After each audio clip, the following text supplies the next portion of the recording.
ভাই ওই বড় বাড়িটাকে দেখতে পাচ্ছি, ওইটার মালিক ওই জায়গা থেকে ভূত ভাগানোর জন্য 10 লাখ টাকা উপহার রেখেছে। চল আজকে ভূত ভাগাবো। আরে ভাই এই লাইট অন অফ কেন হইতেছে? আরে ওইটা মনে হয় ইলেকট্রিকের সমস্যা। লাইট এসে গেছে, লাইট এসে গেছে।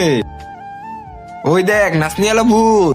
চল ভাই এখান থেকে তাড়াতাড়ি চল। দাঁড়া দাঁড়া, ওকে ভাগানোর জন্য আমার কাছে বাবার দেওয়া লেবু আছে, এটা দিয়ে ভূত পালিয়ে যাবে আর আমরা পাবো 10 লাখ টাকা। হে আল্লাহ, যে এই পবিত্র কাবাগরটি দেখার পর ভিডিওটিকে লাইক করে চ্যানেলটা সাবস্ক্রাইব করে দিবে। আপনি থেকে হজ করার তৌফিক দান করেন, আমিন। ড্রিম বুটিনিকা চাটনি সোয়াহা।